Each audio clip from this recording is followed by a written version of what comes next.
You know that moment when a conversation ends and everyone seems energized, but you feel strangely tired. Nothing dramatic happened. No conflict.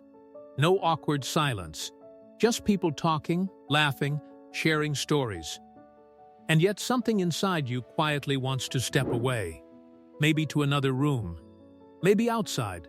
Maybe just into your own thoughts for a while. Not because you dislike people, but because something in you feels full. Most people never notice this difference. The world tends to assume that social energy works the same for everyone. That more interaction equals more connection, more happiness, more life. So when someone pulls back, declines invitations, or stays quiet in a group, the explanations arrive quickly. Shy, antisocial, awkward, too serious, sometimes even rude. And after hearing those labels enough times, a strange doubt can appear. A quiet question in the back of the mind. Am I doing something wrong? But there's a pattern underneath this that most people were never taught to see. And once you notice it, a lot of past moments suddenly make sense. This is the psychology of introversion. Not the stereotype, not the internet version, the real one. For a long time, people thought introversion was mostly about personality or confidence, but psychology and neuroscience have been painting a more interesting picture. Your brain processes stimulation differently.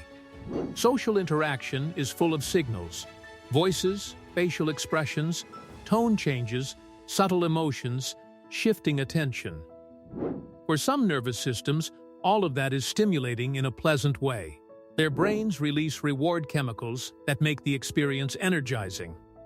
But research from psychologists like Jerome Kagan and later work on arousal sensitivity suggests that some brains react more strongly to incoming information. Not emotionally, neurologically. The signals simply register more intensely. So while one person experiences a lively conversation, another person experiences a dense stream of input that the brain is carefully analyzing, filtering, and storing. It's not discomfort. It's depth of processing. And depth uses energy, which is why stepping away afterward doesn't feel like avoidance.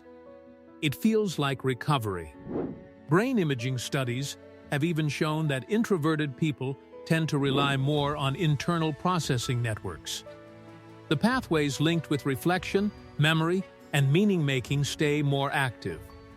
In simple terms, the mind is busy on the inside, often while appearing quiet on the outside.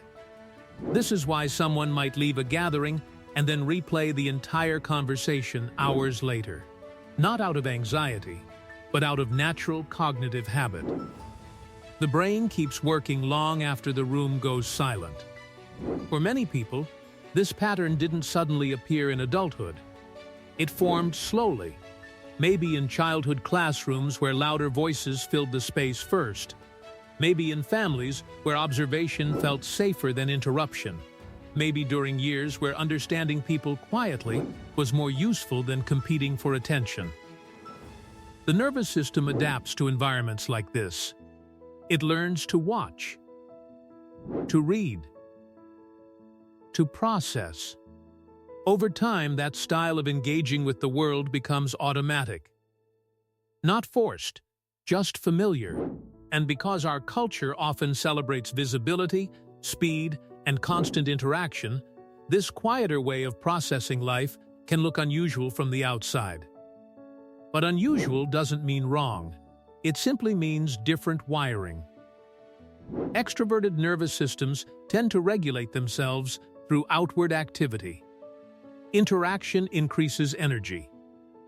Introverted nervous systems regulate through periods of inward focus. Energy returns in solitude. Neither pattern is superior. They are just two different ways the human brain maintains balance. A forest has ecosystems that thrive in sunlight, and others that grow best in shade. Both belong to the same environment. Human temperament works in a similar way. Something interesting happens when people begin to understand this difference. Many past memories shift meaning. That lunch break spent alone suddenly stops looking like loneliness. That quiet role in group discussions stops looking like invisibility. That need to leave early from crowded events stops feeling like failure. Instead, those moments start to look like a nervous system quietly protecting its equilibrium. There's also a paradox hidden inside introversion that people rarely talk about. The same sensitivity that makes overstimulation possible also allows for unusual depth. Introverted individuals often notice patterns in conversations that others miss, subtle changes in tone, the emotional undercurrent beneath words, the pauses that reveal what someone almost said, not because they're trying to analyze people, but because their brain naturally processes detail. This can create deep friendships, careful thinking, and creative insight. At the same time, it comes with a quiet cost. Living in a fast, noisy world can feel like trying to read a book in a crowded room. You can do it, but it requires more energy than most people realize. So the need for space isn't rejection, it's recalibration. And once people understand that about themselves, something softens. The pressure to perform a louder version of their personality slowly fades. The long pauses in conversations stop feeling like mistakes. Even silence becomes comfortable again.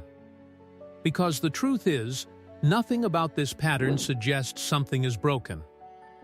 It suggests a nervous system that processes deeply, notices quietly, and restores itself in stillness. For some people, the world feels most real when it slows down enough to think. If any part of this feels familiar, there are more patterns like this hiding in everyday behavior. Small things people have experienced their whole lives without ever hearing them explained. And sometimes understanding them changes the way you see yourself entirely. If you want to keep exploring these quiet, psychological patterns together, you can subscribe and stay for the next one.